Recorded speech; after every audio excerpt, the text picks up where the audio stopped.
Salut les programmeurs, j'espère que vous allez bien. Aujourd'hui, on se retrouve dans un nouveau tutoriel sur la programmation dans MATLAB. Alors, ce qu'on va faire aujourd'hui est simple. On va faire l'introduction à la programmation des graphiques dans MATLAB. Alors, c'est assez simple, vous allez voir. Ce qu'on va commencer à faire, on va faire la programmation des graphiques 2D. Pour cela, on va utiliser l'instruction plot. Alors, voici des exemples de code avec les différentes courbes, les différents résultats qu'on a pu effectuer dans MATLAB. Je suis dans la partie commande Windows. C'est ici on va entrer les différentes commandes, les différentes lignes de code que vous voyez là. C'est ici on va les entrer. Alors pour expliquer, je vais entrer le code pas à pas. T2.02. Lorsque j'entre cette première ligne de code, c'est tout simplement pour définir le domaine temporel. Maintenant, je vais entrer les différentes fonctions. Premièrement, j'ai y de t. Alors je l'entre. Je viens là, je tape sur entrée. Je mets ensuite z de t.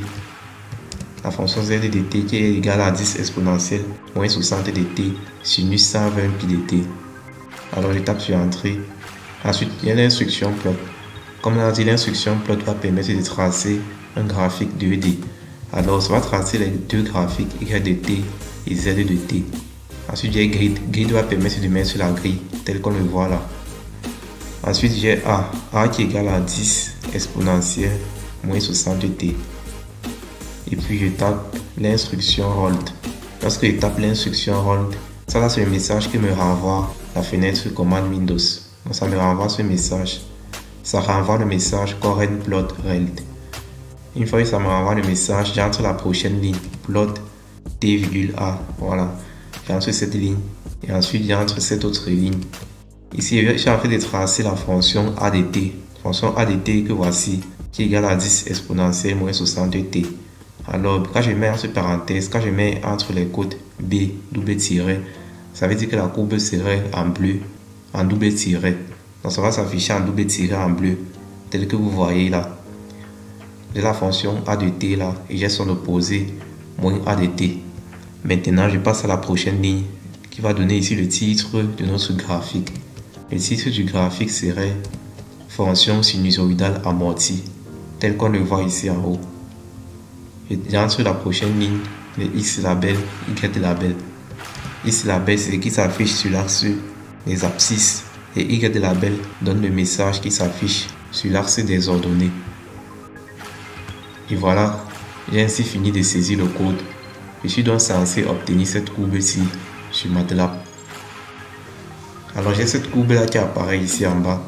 On est regardé par la première. La première courbe, c'est un ancien exemple que j'ai fait. Donc voici la courbe que je viens de trouver. C'est la même courbe qui se trouve, c'est la même courbe qui devait être obtenue là. Voilà. Dans les axes, c'est moins 10 à 10. Lorsque j'ai défini le domaine temporel, au départ, j'ai d'abord défini le domaine temporel, j'ai défini les fonctions, j'ai utilisé l'instruction plot qui va tracer le graphique 2D. Les courbes Y et Z sont les courbes là, les courbes sinusoïdales amorties, A et moins A, qui sont les courbes en bleu.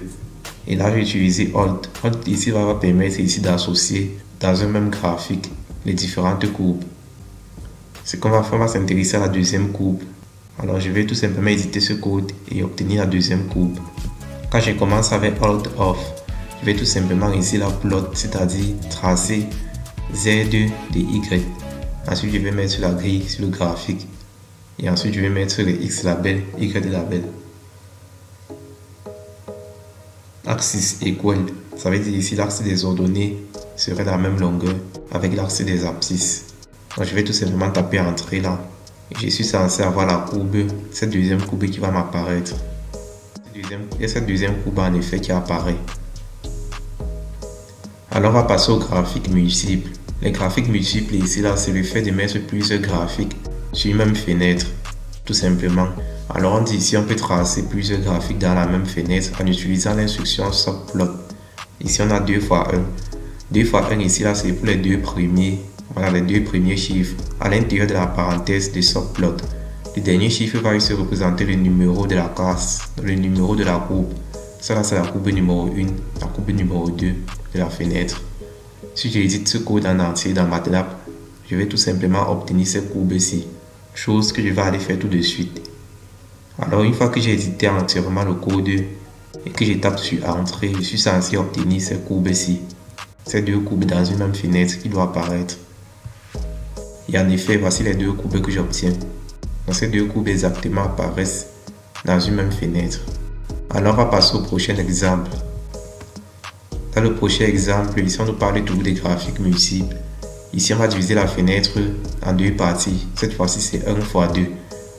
L'ancienne ici là c'était 2 fois 1. On divisait ça de manière horizontale. Maintenant là on divise de manière verticale. 1 fois 2. Courbe numéro 1 à ce niveau. Et ici on va tracer la courbe numéro 2. Donc 1, 2, 1. Et à ce niveau 1, 2, 2. Donc ici c'est une erreur que j'ai faite. Une erreur à ce niveau c'est 2, 2, 1. Ici ça doit être 2, 2, 2. Et là ça doit être 2, 2, 3. Et enfin 2, 2, 4. Donc c'est juste une erreur. Donc ça doit commencer 2, 2. Parce que c'est 2 fois 2. Tout comme là c'est 1 fois 2. Ça commence 1, 2. 1, 2. Et ensuite le dernier chiffre représente le numéro de la courbe. Le numéro de la case de la courbe. Maintenant on va passer au prochain. Le prochain ici là ce sont les instructions pour les graphiques. Quelques instructions qu'on utilise le plus souvent pour les graphiques. Ici on peut ajouter du texte graphique. Sur les exemples précédents qu'on a vu, on a utilisé title pour l'étiquette de l'axe X, c'est-à-dire l'axe des abscisses. Y label pour l'étiquette de l'axe Y, c'est-à-dire l'axe des ordonnées. Maintenant G-test, valeur absolue, ajouter un test graphique avec la souris. Manipulation des graphiques. Ici axis, choix des échelles X, donc de moins 1 à 5, Y va aller de moins 10 à 10. On va utiliser hold ici lorsqu'on va vouloir associer plusieurs graphiques à une même fenêtre. Et voici les impressions, les enregistrements de graphiques. Ici on peut aussi enregistrer les graphiques sous différents formats. Maintenant on va faire ce dernier exemple. Le dernier exemple va porter sur le graphique 3D. Voici les trois fonctions. Et là on a défini le domaine temporel. Alors voici le code du graphique 3D que je viens d'éditer dans commande Windows. Alors lorsque je lance la simulation, je vérifie et ça me donne la courbe 3D. Voilà, les deux ça me donne la même courbe. Ne regardez pas la courbe d'en haut, c'est l'ancienne courbe qui s'est associée avec la nouvelle courbe. Alors c'était tout pour ce tutoriel assez court sur l'introduction au graphique. Je peux y en revenir. On a vu les graphiques 3D.